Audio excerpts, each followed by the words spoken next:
say something that is in line, only things that are in line with Shastra. And for the glorification of the Lord, the glorification of our parampara, and for our own purification. Hare Krishna. Okay. Om Namo Bhagavate Vasudevaya. Om Namo Bhagavate Vasudevaya. Om Namo Bhagavate Vasudevaya.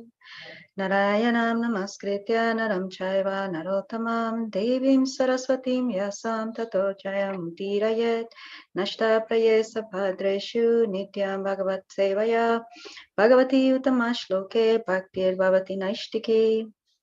Okay, Srimad Bhagavatam, verse 1, Canto 1, chapter 16, verse 4.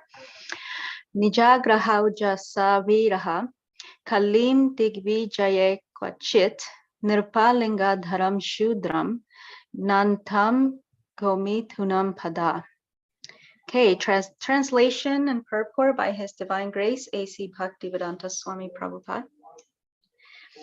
Once, when Maharaj Parikshit was on his way to conquer the world, he saw the master of Kali Yuga, who was lower than a Shudra, disguised as a king and herding the legs of a cow and bull. The king at once caught hold of him to deal sufficient punishment. Purport. The purpose of a king's going out to conquer the world is not for self-aggrandizement. Maharaj Parikshit went out to conquer the world after his ascendance to the throne, but this was not for the purpose of aggression on other states. He was the emperor of the world, and all small states were already under his regime. His purpose in going out was to see how things were going on in terms of the godly state. The king, being the representative of the Lord, has to execute the will of the Lord duly. There is no question of self-aggrandizement. Thus, as soon as Maharaj Parikshit saw that a lower class man in the dress of a king was herding the legs of a cow and bull, at once he arrested and punished him. The king cannot tolerate insults to the most important animal, the cow, nor can he tolerate disrespect for the most important man, the Brahmana. Human civilization means to advance the cause of Brahminical culture, and to maintain it, cow protection is essential. There is a miracle in milk, for it contains all the necessary vitamins to sustain human physiological conditions for higher achievements. Brahminical culture can advance only when man is educated to develop the quality of goodness, and for this, there is a prime necessity of food prepared with milk, fruits, and grains. Maharaj Parikshit was astonished to see that a black Shudra dressed like a ruler was mistreating a cow, the most important animal in human society. The age of Kali means mismanagement and quarrel, and the root cause of all mismanagement and quarrel is that worthless men with the modes of lower class men who have no higher ambition in life come to the helm of the state management. Such men at the post of a king are sure to first hurt the cow and the Brahminical culture, thereby pushing all society towards hell. Maharaj Parikshit, trained as he was, got the scent of this root cause of all quarrel in the world.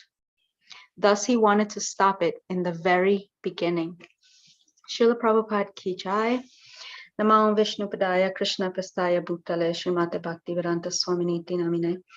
Namaste Saraswati Deve Gauravani Pracharine Nirvishesha Sunyavadi Paschatya Deshatarine.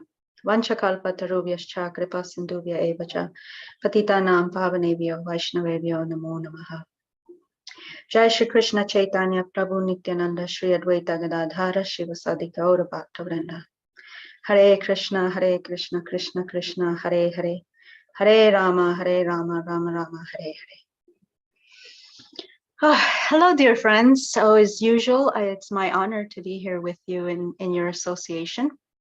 I offer my obeisances to all the devotees assembled here today, and just seek your blessings so that we can speak something that is in line with our Shastra. And as I mentioned before, for our own purification and for the glorification of the Lord and our parampara. It's a very interesting verse that we have here. There are so many things here that come up in the purport of what Srila Prabhupada is explaining. And I'd like to be very careful today, as I don't want to make any social commentaries. I just want to understand what the Shastra is saying. So this understanding that when we chant our japa, when we say our prayers, we are in conversation with Krishna. In those cases, he's listening. We're having something to say, and he's listening. But when we are reading Shastra, the Shastra is speaking to us. Krishna is speaking to us, and we're the ones that are listening. And so it's important that we hear, not just listen with the ears, but like really hear and try to understand what is being said. And so that is our purpose today. We'll have, ideally, we'll have a conversation about this, and I'll be able to understand, because my understanding is very limited. But I also understand that even just asking questions, that will bring us the understanding. So like Krishna says, all knowledge and forgetfulness, all of this comes from him. So may he bless us with understanding and enlighten us. So the first thing is that it's very clear that the qualities of a king, of a true king, a pious king, they're being described here in a sense. It's not about self-aggrandizement. So Maharaj Parikshit was going out because it was part of his duty as a king to make sure that he understood what was going on around him. And we can even see that in a small sense, in a family, for example, where mom and dad may not know anything that is going on with the children, because for different reasons, maybe they're otherwise engaged, they're busy trying to maintain. But we can see that on a small scale that can cause problems. And so Maharaj Parikshit understands that he needs to know what is going on. And it's said here in the purport, he was going out to see how things were going on in terms of the godly state. And so that implies that he has the responsibility to do that. Well, it's not only implied, it is said here by Srila Prabhupada, the king being the representative of the Lord has to execute the will of the Lord duly. And for that, he needs to know what is happening with his subjects, because they are his responsibility. And so then we're being made aware that what was happening in this, what he came across was this of a lower class man in the dress of a king. So our political systems generally are no longer monarchies. Some in the world are, but for the most part, we have democracies. There's a few places in the world where it's neither. There are dictatorships and things like that. But for the most part, the people elect the leaders to some degree. But what does this mean for us in our time, in our place, in our circumstances, is that we may not have kings, but we have leaders. And so we can understand this to be of a leader. And so a lower class man in the dress of a king, we can see that now in the age of Kali Yuga. This is the hypocrisy that is being spoken about. Someone pretending sort of, for example, you have a gentleman who's dressed as a gentleman and has the outward appearance of a gentleman or a lady, and yet their behavior doesn't match the external appearance, which is what's happening in this particular Lila. So the qualifications are that what makes a king, what makes a leader, is not the external appearance, but their actions. And actions come from, they come from the internal consciousness of the person. So our knowledge, our understanding gives forth our actions. So there's many people have make this point in different places, but that our thoughts become our actions, and our actions become our character. And so this is the example of that. So someone where things aren't necessarily matching up. So currently we can understand that our leaders undermine this Brahminical culture rather than support it. At least in this country, sometimes there are political leaders who are in those positions for self-aggrandizement, and they are not concerned about the people. And of course, there are others that do care about the people, and that they do see and understand that they have a responsibility because they are in a certain position and they have a certain power. So the original way of these politicians, these kings, these kshatriyas, was to protect the people. They took that as a very serious responsibility. So it wasn't so that they can be famous, well-known, have power, and just increase their own sense gratification. But things have changed. So Srila Prabhupada continues saying that human civilization means to advance the cause of Brahminical culture. And we can see that, or we can ask ourselves, where are we in that?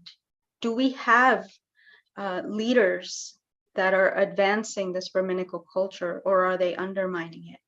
But before we start finding fault with the governments of our countries or our leaders, I think it's important that we first examine our own behavior, because societies are made up of individuals, and how individuals live and behave, it's all about association.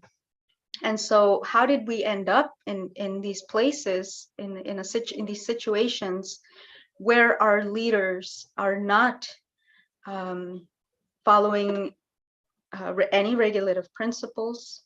And I'm not making, this is a general statement. I certainly don't know what everyone does, but we can see the effects of mismanagement. And this is what is being said in this purport. The age of Kali means mismanagement and quarrel. We can see that. We can see how money is misspent. We can see how people are not protected. But also we can see that in our own lives, or at least it begs to ask the question, how does this relate to me? Because ultimately my society I'm included in that society. I have a responsibility. I can be a leader in my own life. And then the society is created via all of these people. So one of the things that comes up in this purport, or in this verse, is that what is happening with this so-called king is that he is harming a bull and a cow. He's committing an act of violence. And Srila Prabhupada says that, let's see, what does he say in this purport? A lower class man in the dress of a king was hurting the legs of a cow and bull, so he arrested him. The king cannot tolerate insults to the most important animal, the cow, nor can he tolerate disrespect for the most important man. And so then he goes ahead and he does something about it, whatever is within his power to do, because his role is to protect those that are under his care, and those who may not be as powerful as him, as we can see in the example of animals. And then he says a little bit later on, such men at the post of a king are sure to first hurt the cow and the Brahminical culture, thereby pushing all society towards hell. Why all society? We're all carried along with that. And so the implication here is that we are all in this together. We can't just say, oh, well, that's what they're doing and it doesn't matter. Actually, it does matter. And I don't know much about other political systems in other parts of the world, but at least here, You know, people seem to think that, well, the only time that they will go out and vote for someone is when there's like some big presidential election. However, they don't pay attention to, you know, what's happening at a small scale, what's happening with your governors, with the mayors of your smaller cities and towns, and then governors, and then congressmen, all of these things. No one pays attention, and then we wonder how we got to where we ended up. So it is the responsibility of everyone. But going back to this this idea about respect of the cow, in the Srimad Bhagavatam, it's described that we have 7 mothers. And the 7 mothers that are described in scripture are our biological mother, the wife of the spiritual master, the wife of a brahmana, the wife of a king, the cow, the nurse, and the earth. These are all of our mothers. Every single one of them are to be respected the way that we would respect our own biological mother, our grandmothers, our aunts. So where are we in this? To what degree are we contributing to this kind of violence that is being described here in this particular verse, in this particular Lila? So there's a verse in the Srimad Bhagavatam, or there's I think when Krishna arrives at Dwarka, he offers obeisances to his mothers, and in particular, this is one of the places where these mothers are listed, the 7 mothers, and in that particular verse, the stepmother is also added to the list, and then I think the end of the purport says, or maybe the verse says, that Krishna is showing how to interact and how to respect the stepmother, because she's still the wife of, or all stepmothers, I think it says, because she's the wife of the father. And so this is important, because I think that what is being said in this verse, as far as the importance of the cow, and not only the cow, but the earth, saying that so that Brahminical culture can advance, there's a necessity of building up the quality of goodness, and that a big contribution to building up this quality of goodness has to do with how we nourish our bodies. So fruits and grains, all of these things come from the earth. And so it's really important that we understand, where am I getting my sustenance from? Where am I getting my nourishment from? And what is my relationship to this living being that is giving me sustenance, that is feeding me? So when we were children, our mothers fed us, and they gave us their milk, and they gave us food. And then once we came out of that stage in our lives where the mother was directly responsible for feeding us, we are still being fed by our mother. We're being fed by Mother Earth. We have no food if Mother Earth does not provide us with food. And so what is our relationship? We can see, and it's been all over the news, that there are many parts of the world that are experiencing extreme climates that they are not prepared for, that is not normal, and it's all being attributed to climate change. And there are a lot of theories, supported theories, that a lot of this has to do with what humans have done. So where are we in this? Where are we as leaders? Where are we as heads of families? Where are we as little parts of society in how we are relating to our mothers, to all of our mothers? This is a question before we can even go into criticizing and finding fault with our leaders, with our government.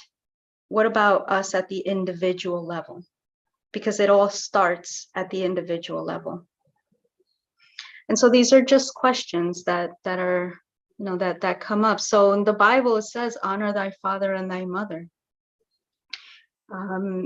There are other places in the Bhagavatam where this is also, oh, there's a Bhagavad Gita verse. Let me look it up. Bhagavad Gita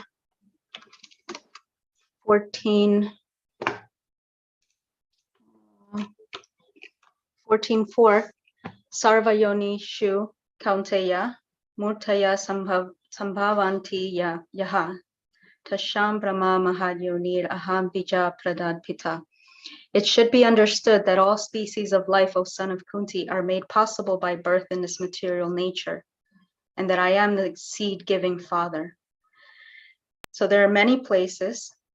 Yes, excellent. Thank you, Prabhu. Maybe you can scroll down to the purport. In this verse, it is clearly explained that the Supreme Personality of Godhead Krishna is the original father of all living entities. The living entities are combinations of the material nature and the spiritual nature. Such living entities are seen not only on this planet, but on every planet, even on the highest where Brahma is situated. Everywhere there are living entities. Everywhere there are living entities. Within the earth, there are living entities, even within water and within fire. All these appearances are due to the mother, material nature, Prakriti, and Krishna's seed-giving process. The purport is that the material world is impregnated with living entities who come out in various forms at the time of creation according to their past deeds. So we don't just come from Krishna, we come from the earth, and whatever planet we were to be in, or even these beings within water, within fire, what gives rise to the body of the living entity is the mother, it's earth. So this is a little bit of a Chintya Beta Beta, because we are never born and we never die. And at the same time, Krishna says, I am the seed-giving father. And then Prakriti, or the earth, is our mother. So it's both. This is one of the mysteries, that we are both things. We are of this material world, but this isn't who we ultimately are. So as never being born and never dying. So where were we? Oh yes. So respect for the mother. There's a prayer, I don't know it, and if anyone here knows it, I've only heard of it and I've read it, but I have also a Kali Yuga memory, so I don't remember it. It's offered, my understanding is that it's offered by sadhus in the morning, and they pray offering obeisances to the earth and ask for forgiveness for putting their feet on her. You know, that level of awareness of our relationship with that being that we get our sustenance from. I also know that in Native American cultures, and also there's some indigenous cultures in Mexico, where I'm from, that there's so much respect for the earth, and they understand that this is a living being that is in service to the Supreme. That anytime that they engage in, say, for example, going to the beach, going to the ocean, or perhaps maybe hiking up a mountain, we ask for permission, because it's very easy to think that because we are on the top of the food chain as humans, that everything belongs to us and that we can take and do whatever we want. And so this is a different understanding, that actually, no, nothing belongs to me, and I'm actually dependent on this being who is giving me food, who is giving me water, who is giving me everything that I need, from which I can even build my shelters. What to speak of all the amazing things that we have in where we are now in 2022, So where are we in cultivating these attitudes? And it does go down to the individual level, because one of the reasons why we take advantage of the earth the way we do, the way that humans pillage and plunder, is because we just keep wanting more, keep wanting more. It's about sense gratification that is never satisfied, and this is described in Bhagavad Gita. It will never be satisfied. And so we just keep thinking, if I get more, if I get more, if I get more, all of it belongs to me. I feel so powerful. Yes, give me more. And then what happens? There are others who are suffering on account of that. And so it does go to the individual level, because they're only this self-satisfaction that we can get from the true self, from contact with Krishna in our heart, to filling that God-shaped hole in our heart. That's the only thing that will give us true satisfaction. And if we can understand that at the individual level, and if we can preach to the people who are in charge, and have the rest of the world see, because we're all suffering from the same thing. We can all feel that dissatisfaction maybe at different levels, and then we'll respond depending on our consciousness. We'll respond according to that. Sometimes we'll have the understanding, yes, I feel dissatisfied. But if we have been in our sadhana, if we have been in association of devotees, if we are associating with Krishna as the SRIMAD BHAGAVATAM, then I can understand, okay, this dissatisfaction is just, this is not who I really am, and my only true satisfaction is my relationship with Krishna. But not everyone knows that. And so then we just start trying to fill that hole in the heart. The only thing that will satisfy and will really fill it is Krishna. And so we have a responsibility to share that with our brothers, with our sisters, so that they may understand, and pray for the hearts and the minds of these people who are our leaders, who are in the position of leadership. Whether they're good leaders or bad leaders, that's another question. But pray for them, that Krishna gives them the understanding to know that this is a huge responsibility, rather than taking and I can't think of the word, but rather than taking this position that they are our enemies. This is also not the culture of a Brahmana. And it's explained in the Bhagavad Gita that that one who is in a higher consciousness does not see the difference between a friend and an enemy. And so we pray. They are also suffering. They also have empty hearts. So we pray. Okay, so the mother is giving us everything that we have. We must take care of the earth. We must take care of our mothers. We must, and then this actually, we can see how these attitudes pervade all our relationships. So how do we treat our mothers? How do we treat our grandmothers? How do we treat our sisters? There's so much abuse going on, even within our society. This is happening even now in 2022. This is happening. Women, children being abused emotionally, psychologically, sexually. And our elders are being, sometimes they're elder devotees or grandmothers. They have nowhere to go. You get kicked out of the temple for this, for that reason. I think there was a class, I think a few weeks ago, or maybe last month, Nitya Kishori Prabhu, she spoke about this, about, people not being taken care of. It's systemic, right? But all of that starts at the individual level. So what are we doing about it? How are we treating women, elders, Mother Earth, the children?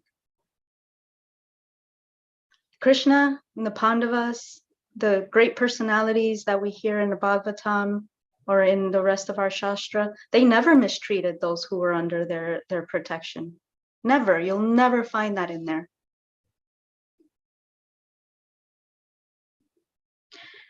And I was contemplating on this you know, the Mother Earth, she, for example, she just, you know, is always so giving, so forgiving, no matter what. Will just renew and regenerate. Reminded me of Draupadi, this courage of unconditional love as a mother, that even if you kill her sons, she's still gonna honor your mother, because she didn't want those mothers to suffer what she suffered. Like, this is respect and honor and love at the ultimate level. Even if you kill her sons, all of them, she's still going to respect your mother. And it's described that she's soft-hearted. Yeah. So if that's soft-hearted, I want that too. I want to have that mood, that attitude, that forgiveness, that depth of consciousness, that my actions affect someone else. So this is practical. My actions affect someone else. When I buy something, who made this? Where did it come from? Who's benefiting from it? Sometimes we see that, you know, you can buy something very cheaply, but we're only contributing to the suffering of others. So the question is to be asked, who made this? How did this get here? And so these are practical considerations, especially in a world where it's standard to want more. Everything's got to be bigger, better, quantity. But the reality of it is that it's a mood. It's a mood of how we are in relationship.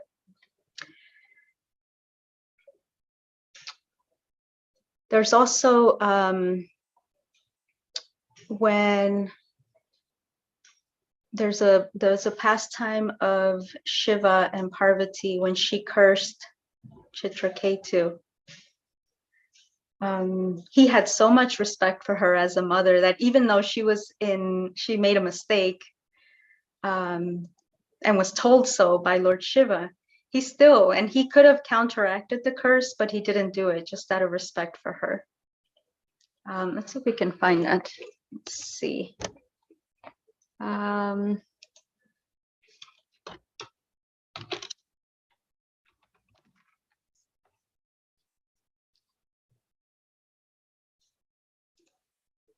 Okay.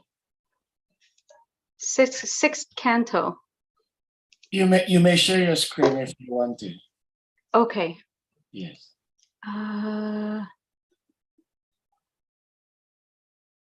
Let's see.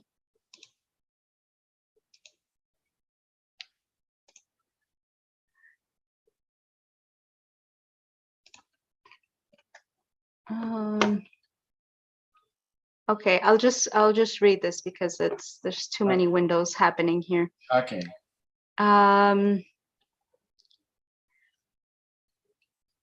Okay, so this says here, it's 6/17/37. Okay, just a minute. Srimad Bhagavatam 6/17/37. Okay.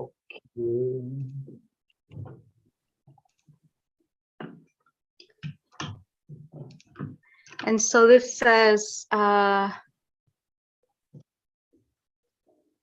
Chitraketu, so we'll go to the purport.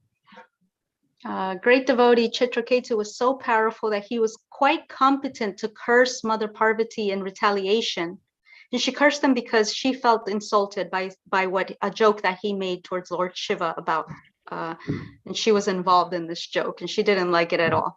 But instead of doing so, he very humbly accepted the curse and bowed his head before Lord Shiva and his wife. This is very much to be appreciated as the standard behavior of a Vaishnava. Okay. A devotee, this is a little bit towards the end, maybe second or third sentence. A devotee should always be very humble and meek and should offer all respects to others, especially to superiors. Being protected by the Supreme Personality of Godhead, a devotee is always powerful, but a devotee does not wish to show his power unnecessarily. When a less intelligent person has some power, he wants to use it for sense gratification. This is not the behavior of a devotee. This is great. This is exactly what's happening in this Lila. That this person has some power because, okay, maybe the power is because he's dressed as a king, even though he's not really in the mood of a king, because he should be protecting. But nevertheless, the power is there. How he got it is another question. So whether he's just pretending and being a hypocrite, nevertheless, he has the power. And so less intelligent, yes, of a lower class. Right, this is what is being described in the Lila, has power, and he uses it for sense gratification. This is not the behavior of a devotee. So as humans, as people, we have power. We can do all of these things, create things, create cities, nations. So we have the power to do that. But are we doing it for our sense gratification? Going back to this, are we doing it just because we want more, because we want bigger, because we don't know what we need. We need Krishna, but often we don't know it. Not the behavior of a devotee. Okay, let's see.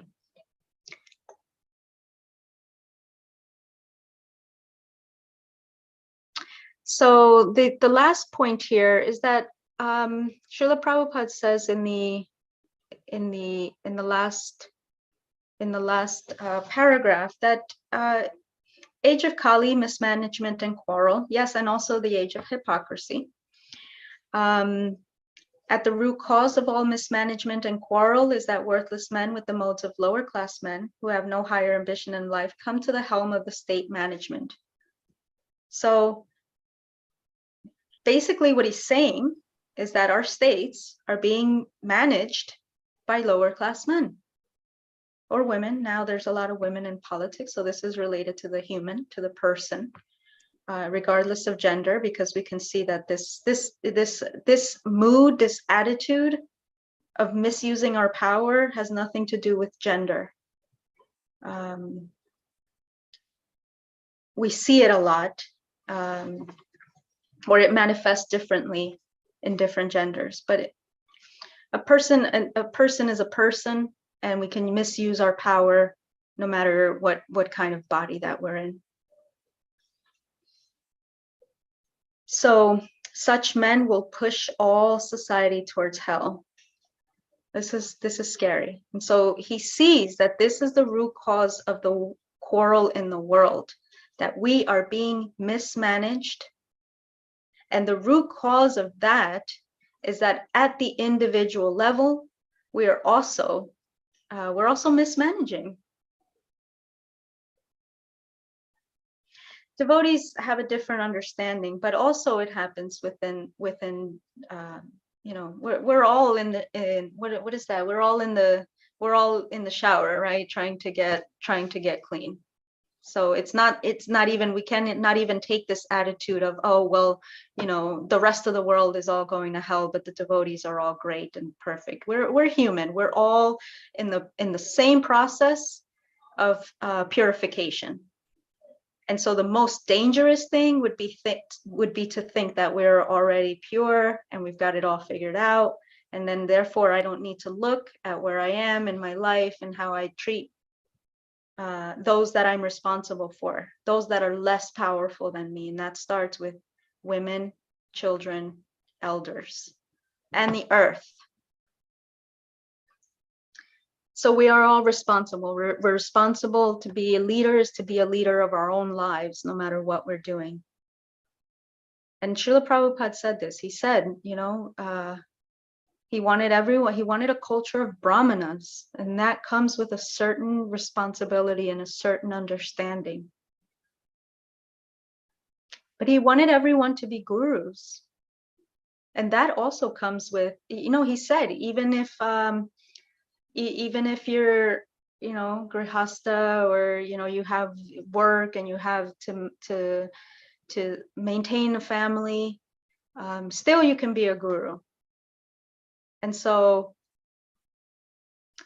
our Shastra explains what that means. There's a certain amount of understanding and behavior that follows that understanding.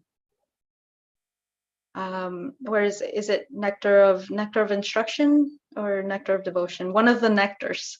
It's the very first thing. Control of the tongue, control of the belly, control of the genitals, all of these things. Nectar of instructions. Yes, thank you. Nectar of instruction. Then you're qualified to be a guru and make disciples all over the world. But that starts with understanding where I am, right? When I can't control my belly, I just want to take it all in, and just like no consideration.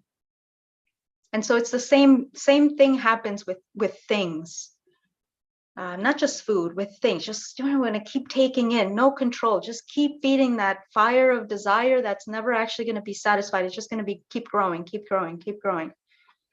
And so it all starts at the individual level. And he wanted it to stop in the very beginning. This very important sentence. What is the very beginning? The very beginning is me. That's it. Where I'm responsible. I can't control what anyone here is doing. I can't go and change. Maybe I can, but I can go and find a leader or politician and try to talk to them, and maybe, yes, that's bona fide to go and preach to them, but I can't change their behavior. And I have to start with me first, because we are in the age of hypocrisy.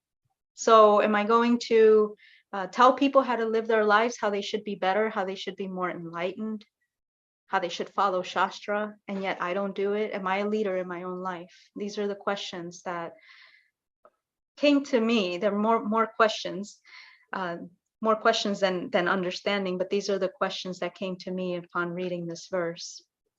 And so I wonder if anyone here has any comments about this, what you think. Lastly, Srila Prabhupada says that the highest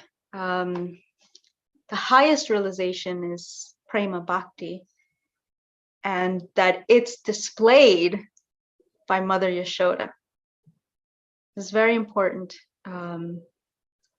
role that the mother has. This Mitravinda Prabhu, Hare Krishna, nice to see you. Yes, please share with us your wisdom. Oh, I have no wisdom. No wisdom belongs to me. It's all glory to Shri Guru, Shri Granga, Gurudev, Srila Prabhupada. I wanted to thank you, Lila Devi, for speaking like this on these aspects of perfection. And, I truly believe that what we promote attracts either positively or negatively. Now, we know that whatever is done, Krishna has the ability to purify and inject with bhakti, because Krishna is the creator of all and is the head. But desiring to be guru of the world and being perfect and being considered a brahmana, even though there are no brahmanas in this age of Kali Yuga, yet it is spoken of quite frequently. And so it wouldn't be a wonder why, not as a criticism, but those with heavy narcissistic tendencies come and want to be leaders, and they have some plan to continue this grandiose kind of spiritual engagement for some purpose. And recently it was spoken of to do devotional service, we desire to serve Krishna. But then Krishna, in his love and appreciation for devotees, serves by giving whatever one wants. even if that thing is not appropriate, right? Because there's a lesson in that. But are we really understanding that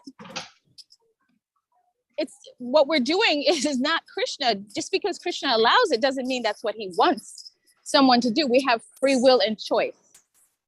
And in that way, would you please share and relate to how we can better understand how our actions affect the community? Yeah, thank you. That's a really good point, because it goes back to the same idea of the hypocrisy of those in these roles, doing it for self-aggrandizement. So taking the position of a guru or a leader. And I'm not speaking of anyone in particular. I'm just saying, like, we can, you know, even those of us who are not gurus per se, but we want to be teachers, we want to be leaders. And so one has to ask the question, what is my objective? Why am I doing this? Because the interesting thing, and it is interesting that the more knowledge that comes to us, the more realization, the more we realize that we are so small, so powerless, and actually have very, if nothing, like to offer. You know, what have we to offer? We have nothing. Even our ability to offer devotional service, all of that comes from Krishna. Without him giving me the ability, I have nothing. And so I just can see the parallel with what you're saying and this verse, that it's all like we have the potential to engage in hypocrisy, and for self-aggrandizement, will do things, take positions, and be in a certain place. So how do we deal with this at the individual level? I think that radical honesty is required. Really being shining that light of consciousness on our own, you know, towards ourselves first, and always questioning, always being curious and questioning, why am I doing this? What's in it for me? Because ultimately Krishna knows everything. He knows everything he knows why, and he knows what our impurities are. But sometimes we can be very expert at lying at ourselves about why we're doing something. Oh, you know, it's for service, or it's not for me, but we're always getting something out of it. So just being really honest, having the courage to be really honest with ourselves, and to, before we fault find with others, to fault find with ourselves, but not in a way that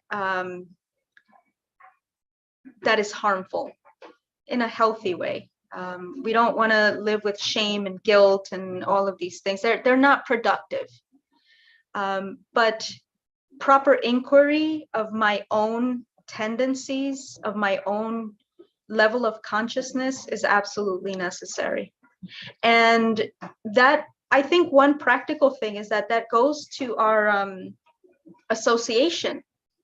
Do we associate with people that help us grow and help us see where we are? And we'll say, Prabhu, I'm not so sure about that. Or even ask a question, well, why are you doing that? You know, or our seniors, our elders, are we taking shelter of people? You know, this is especially our grandmothers and our grandfathers are expert at this. And then what role do they play in our lives? How much do we seek out these people of wisdom that will say, you're headed down the wrong path, or I wonder why you're doing that, or what are you thinking? So it's a lot of introspection and our association. I would say those are the two things that really can help us grow. If we have people that we trust, that will not lie to us and say, you know, not try to make us feel good or be afraid to hurt my feelings, but tell me where I am, tell me what you see, and help me grow that way. that takes a lot of courage in relationships too, to be honest with each other and really be kind and be honest. That's also a practice.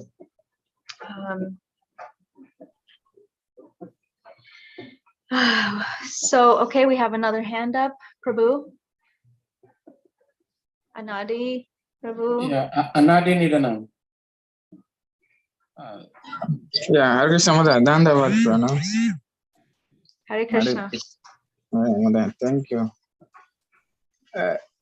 Mother, thank you. Beautiful class. My question is it according to laws of men, because you spoke about the women, how we should protect the women, Brahmanical culture, and so on and so forth. So now we are living in a democratic world whereby everybody has his own way of doing his thing, his or her things. As we speak right now in France, women are seeking for anti-abortion bill. But then the scripture says we should protect the women. We shouldn't leave them to do things on their own. And we are living in a democratic world also, practicing democracy, whereby these women cannot be protected and the laws allow them to do things on their own. So how then can we still put these women under protection whereby we are living in a democratic world? I don't know if my question is clear. Yes, thank you, Prabhu. Then also, if as a leader, your subjects are looking for something, hook or crook, you have to give it to them. Any karma out of it, will the leader bear that karma, or it goes to the subjects? Hare Krishna. Hare Krishna. Yeah, thank you. Very important points.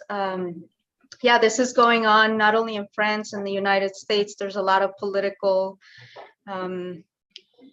discussion going on around the rights of abortion. So you mentioned we can't leave women to do things on their own if we're protecting them. Like I said before, I don't want to make any social commentaries, but you know, the women who are seeking abortion, whether they're seeking abortion or wanting the right to abortion or this or that, they were impregnated by a man. You know, was he thinking about this before? Was there planning? Was it discussed? You know, of course there are individual cases, but it seems like why? Let's ask the question, why are women making these decisions? Are they making them by themselves, or are they making them with their partner? They didn't get pregnant by themselves. And so what's going on that a woman needs to take? I'm not going to comment on whether a woman should have the right or not have the right, because this is not a political platform. But what is going on that we've gotten to this point? Are they being supported emotionally, financially, psychologically? So it's not about that they can't decide for themselves, but is this decision being decided by themselves? You know, where's the other party? They didn't get that way by themselves. So I don't think that protection for women means that they can't do things by themselves or make decisions by themselves.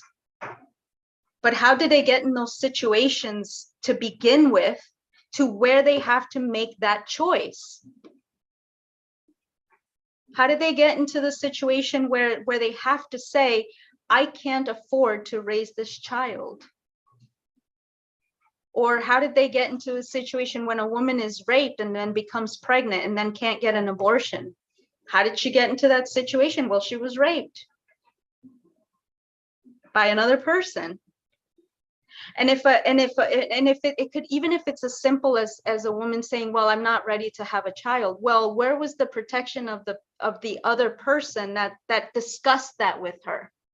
before they engaged in an act that was going to bring about this consequence.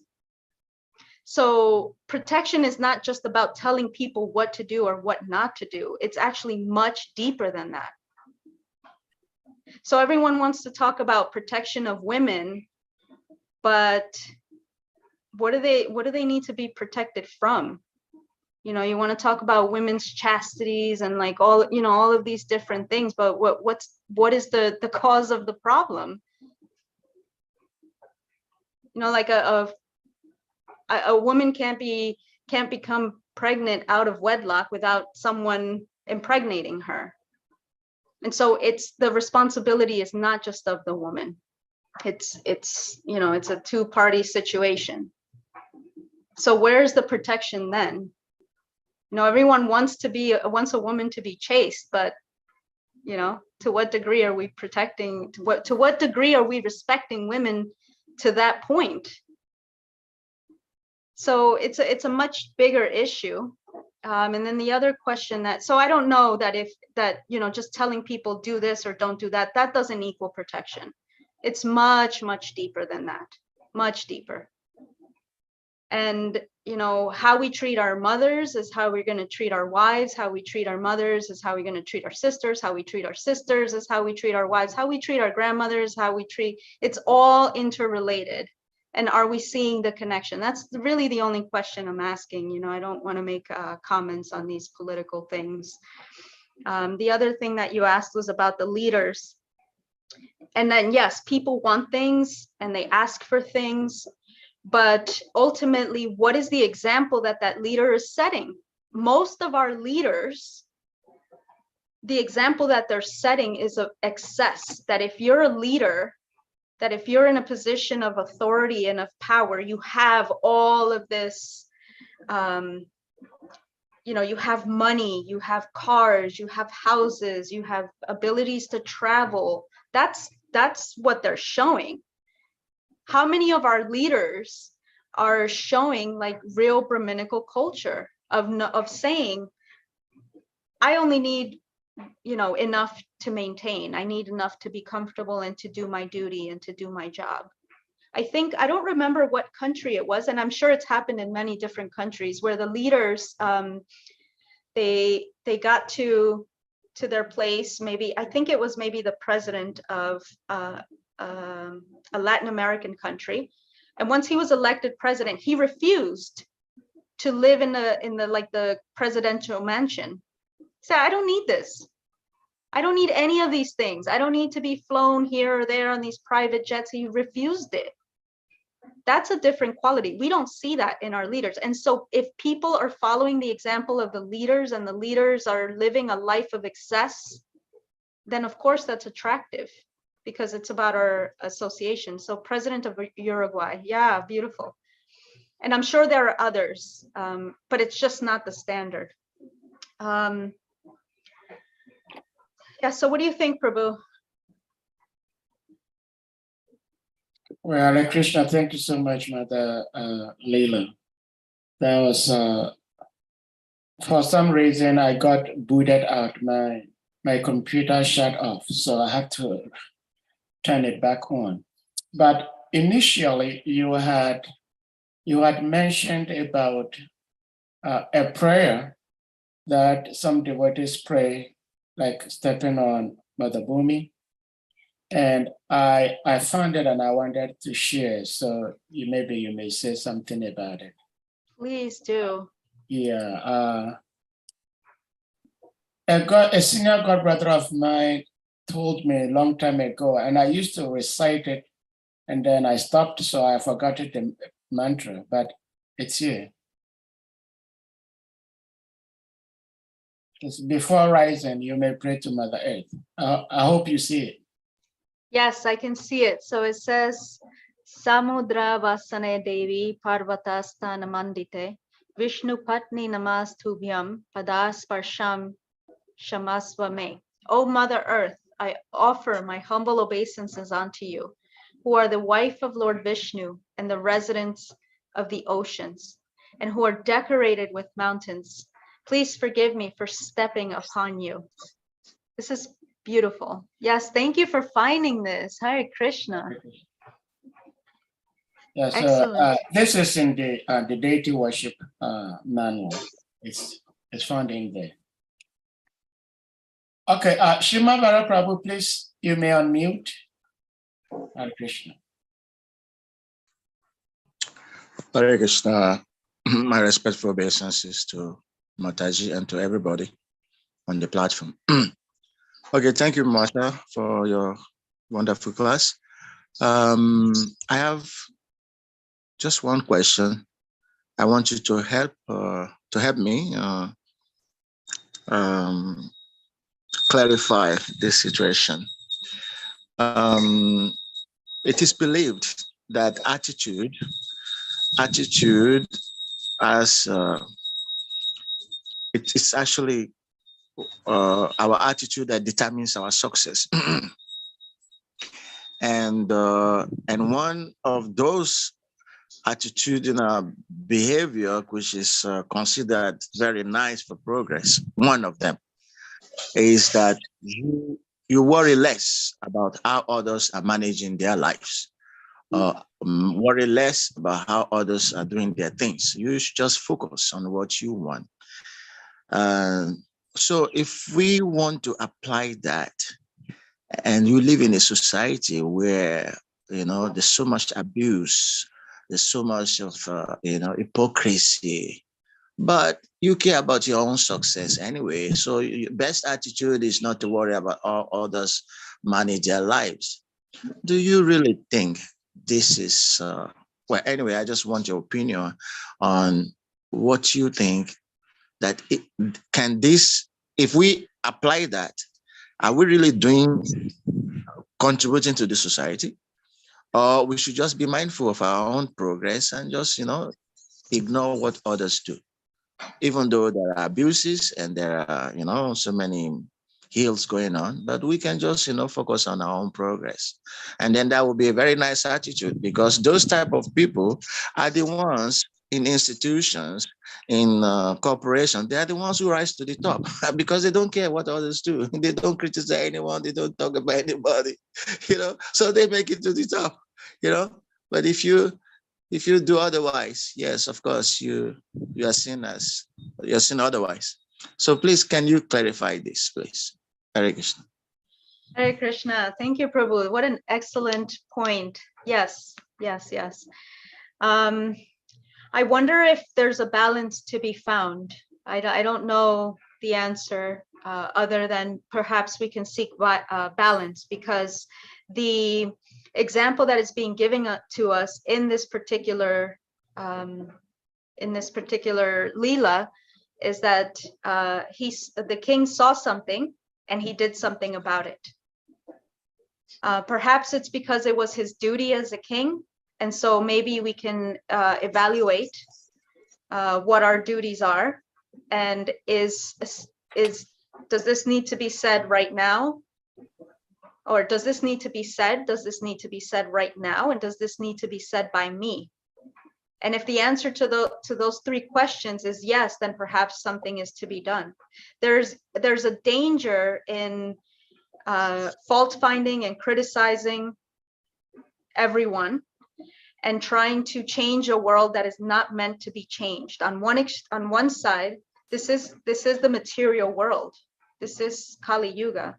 And Srila Prabhupada says, from my understanding, that this is just my limited understanding, he says,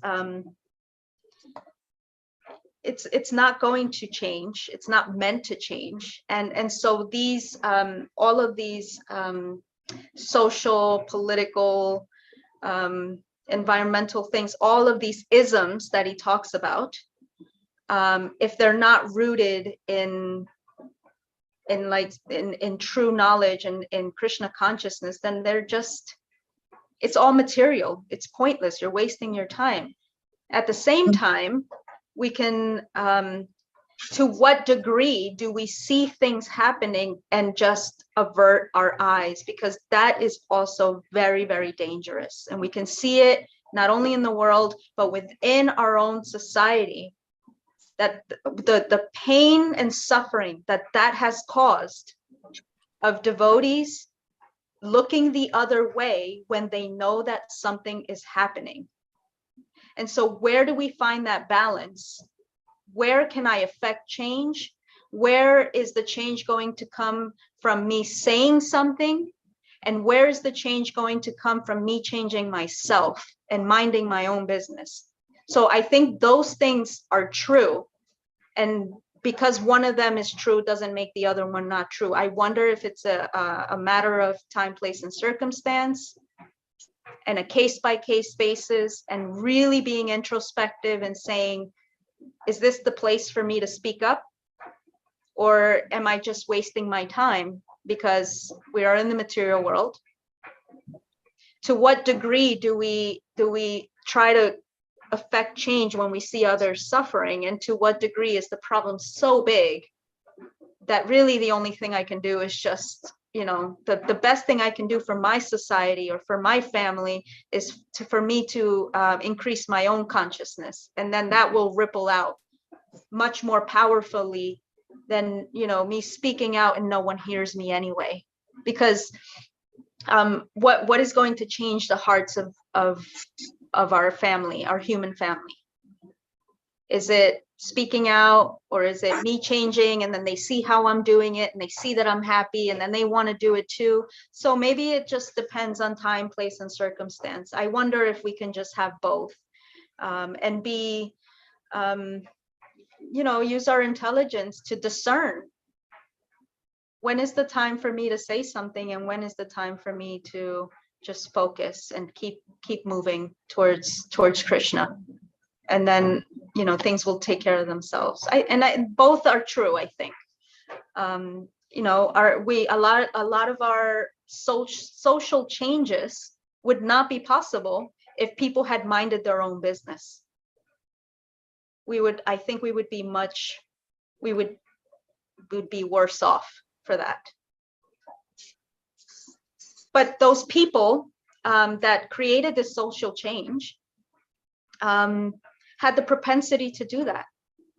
And some people may not have the propensity to do that, to go out in the street and, try to create social change. But it is part of our, it's part of our parampara, right? This is Lord Chaitanya's movement is social disruptance in Krishna consciousness, of course. But so I don't think that either one of those is negated by the other.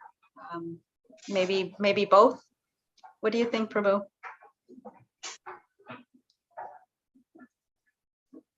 Hare Krishna, thank you very much. And like you said, balance. But like those who have helped to create social changes, most of the time, they paid heavy price for it. And at the time they're helping to do that, sometimes also they are seen in different ways by the people in authority. And if they can silence them or remove them or finish them, they will do it. So you're trying to see what is the best way. You want to make progress, and then also it's not like some people don't have the tendency, but they may be just so scared. Okay, we cannot change anything anyway. I'm too small to do anything. So that is the fear most often. And many people don't like to become the sacrificial lamb. Yeah. So anyway, I take your point of view that maybe this time, place, circumstance, and etc. But it's actually a very difficult issue to resolve if you have to think about your own progress, then you may not have to show the attitude that you are the one to bring it about a change or to speak about what is going wrong, because that is definitely not, it's going to hamper your progress. There's no doubt. Or in terms of the way the world wants to see. But some people sacrifice that and they become heroes. But many they're made villains, by the power that be. So, it's a very difficult issue, of course. But thank you for your answer. Yes. Hare Krishna. Thank you. Hare Krishna. Yes, you're right. It is very difficult. And it is scary, even, within a group of friends, having a different opinion of something is very scary because we naturally want to be accepted. and we want to belong. And it's also a matter for a lot of these things that you're mentioning. It's a matter of survival. If you don't go along, you can literally lose your life. And we've seen that a lot of people across history have sacrificed their lives and the safety of their families for these things. But it's a even at the biological level, it's a natural response to want to survive. It's a matter of survival. And if we feel like we won't survive because we're gonna, we're in some danger because we want to go against the grain, as they say, we can't fault that. We can't fault that because it's built into our biology as wanting to survive. So yeah, you're right. Not everyone. I'm not saying we should all go and be heroes. I certainly can't do that. There's even things, political things that have affected me, but I don't have the whatever it takes to go out there and try to, create the change. I can't do it. All I can do is just be grateful for the people who are actually doing it. Where I can't do it, I can't step up and go protest and this and that, or whatever it is entailed. So I'm aware of that within myself. So what can I do? I can, in this case, I can just focus on my own purification. And I think it's both. It's and Prabhupada speaks of both in different places. He speaks about like saving yourself, and then also trying to, in the mood of Radharani, trying to save as many people and try to get them off the burning ship, because the ship's going down no matter what. So it's both, save yourself, and then, wow, I have so much compassion that I also have to save others. Yeah, excellent point. Thank you. It's a good question, something to think about deeply. Okay, any Hare other? Krishna, thank you so much, Mother Lila. I once learned something about attitude, as you mentioned, and His Grace Srimad Varaha Prabhu also mentioned. And it says attitude is like a car tire. If you do not put air on it, inflate it rightly, it won't get you anywhere. And so let me see if I can share this. Yeah, I think I can. It says attitude is ATTITUDE, right? So each letter stands for a number because we have 26 letters in the English language. And so if you add A, which is 1, T is number 20, T number 20, I number 9, T number 20, U number 21, D number 4, E number 5, you get 100. Wow. Yes, so if we do not fix our attitude in whatever we do, then we are bound to fail, which is very interesting. Now that brings me to my question, which you actually, like you were reading my mind, you hammered on it. And that is, let me see if it's still here.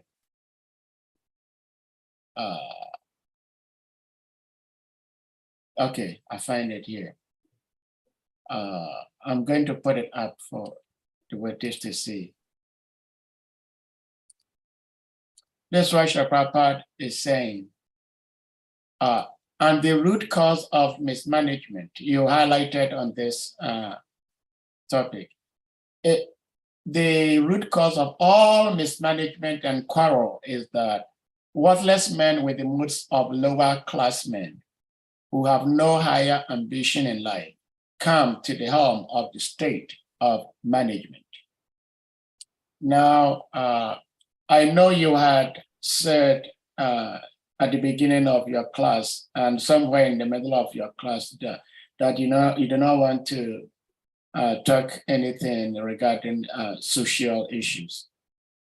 But my question, I'm sorry, has a little bit of social issues. Not specifically social, but it's about us as spiritual organization. We understand that every devotee is worthy, it's not worthless. You know, Srila Prabhupada is saying here is that worthless men with modes of lower class men. But we believe by the culture and the training of our philosophy and our teachings is that whoever becomes a devotee is a very worthy person. So how come that we have worthy persons who do not have lower modes in them, yet we have so much problems with management? So could it be, I'm just thinking, could it be that sometimes we try to be too spiritual up to the point that we lose sight of our material needs? Because Srila Prabhupada also mentioned somewhere here, can't find it. We was talking about like marrying both material and spiritual needs together. But it appears to me, myself trying to be a devotee, being a devotee, and I've been in the association of devotees, that sometimes we seem to not care about material needs and material concerns at all. Could that be part of the reason why we have problems in our managerial issues? Hare Krishna. Hare Krishna, what an excellent point. Thank you. We do see that, I think, in the work that I've done with, that I'm continuing to do with Karuna Care, which is led by Her Grace Rambaru Devi Dasi.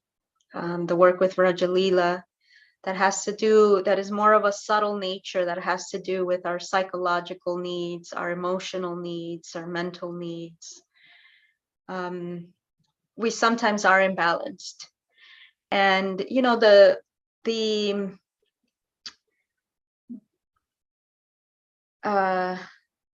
Yoga Sutras or Sankhya philosophy talks about the physical body. It talks about these more subtle elements. So for example, the energies within our bodies and, you know, our chakras and things like that. And, you know, we're sometimes not grounded because our, if you know the chakra system, it gets, you know, like the heart chakra and the throat chakra, and then, you know, these higher chakras that are much more removed from the grounding earth energies. We may have very, very big like intelligence, or our hearts are very open, or you know, we can express ourselves in a certain way, but we're often not grounded because we're, you know, all out here, we're not grounded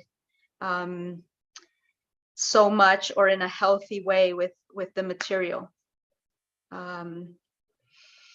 So sometimes there's an imbalance in how, in this, the expression of the person in that way. And yeah, we do see that a big part of it is that in the mood of trying to find detachment and transcendence, we can detach in a way that's not natural. And so we ignore a lot of our needs. And so to ignore our needs is not the same as transcendence. And, you know, that's I can't just, you know, there are people you see with people with siddhis that they don't eat, you know, they like get their energy from the sun. You see this, you know, and we're not so much interested in these siddhis. We're not interested in them at all. But we can't jump from 0 to 100 and just say, okay, I'm going to stop eating and I'm just going to, you know, take my sustenance from the sun. It's not realistic. And I think that sometimes what we see is that, yeah, in this mood of trying to be elevated, we don't actually transcend things. We just put them away somewhere and pretend that they're not there. And then what happens is they come up and they cause problems. And we can do that with our feelings, you know, our emotions, our impurities, just pretend it's not there, but I didn't actually clean it. It's like sweeping things under the rug. And so we are people, we're humans. I mean, Srila Prabhupada is talking about the care of the physical body and the relationship of that body to the advancement of the spirituality of the person. And the connecting thing is the food. So this body is important. What I put into it is important because that is going to affect my spirituality. So we can't ignore those things. I can't ignore my feelings. He says, be human first, right? And then you can transcend. Be human. Like, what does that mean? That means I need to eat, I need to sleep, I need recreation, I need relationships with people, friends, family, partners, all of these things. You know, proper sleeping, proper eating. And I need to take care of the different aspects of myself as a person. We have social needs, we have physical needs, we have emotional needs, cognitive needs, right? Our intelligence, our minds need to be activated, and we have spiritual needs. I'm not sure, I haven't come across, you know, a lot of people who can just forget everything and only take care of their spiritual needs. And then that's it, they've transcended and now they're, you know, going back to Godhead. I think there's definitely a balance that needs to happen because it's somewhere in the SRIMAD BHAGAVATAM, and Srila Prabhupada says this, that by that we purify this body here. We have a spiritual body.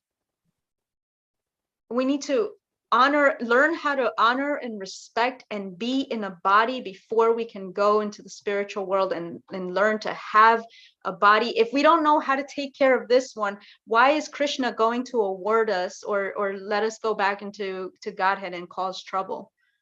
If I can barely take care of this body, it is important. It's not the everything. The problem is not taking care of our physical and emotional needs.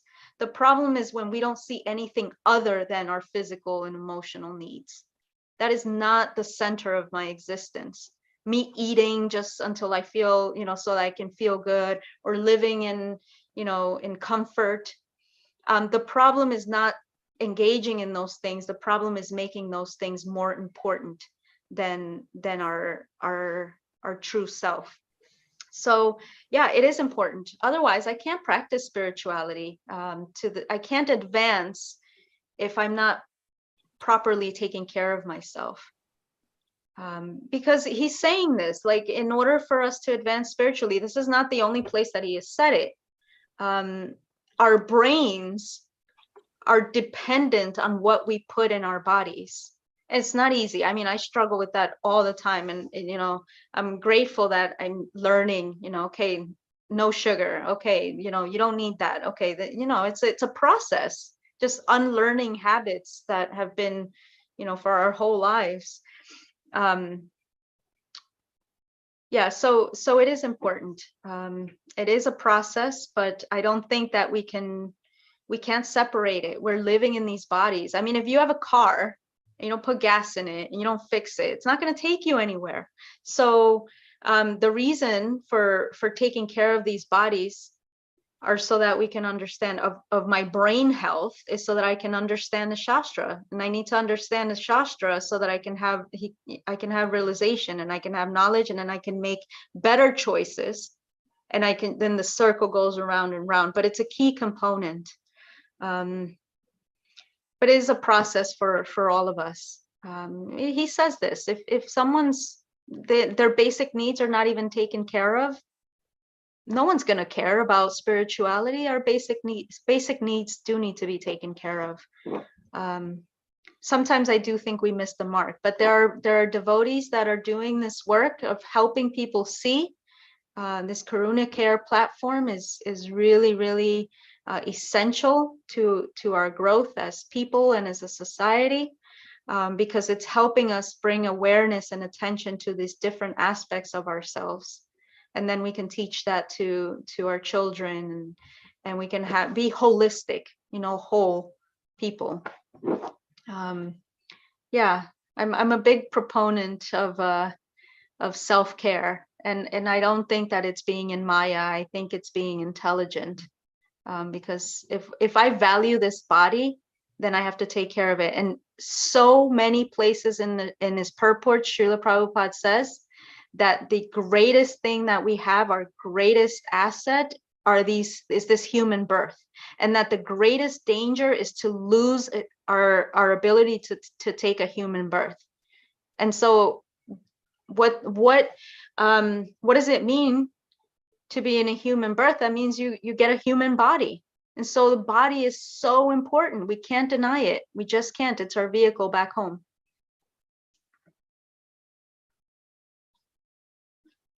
Thank you so much, Mother Lila. I think we will formally bring the class to a close here. We'll ask all the devotees to kindly place on mute, and then we chant Hare Krishna Maha Mantra to express our appreciation for our precious speaker today. Jai, Hare Krishna. Hare Krishna, Hare Krishna, Krishna, Hare Hare, Hare Rama, Hare Rama, Hare Rama, Rama Rama, Hare Hare.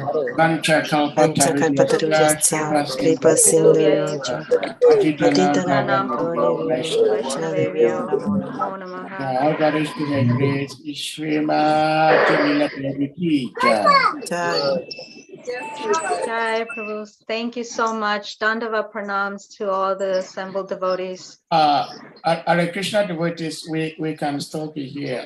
Mother Lila, we have this new policy that we do not want to formally hold the class too long, 90 minutes. And after 90 minutes, we can still stay back on, and if devotees or the speaker still have the time to take questions or comments, then he or she may do that. So if you're willing to do that, I think some devotees may want to continue to ask some questions. And also, we do not want to engage in any political or religious bashing live on YouTube. So we do not do that live. And I must apologize to you because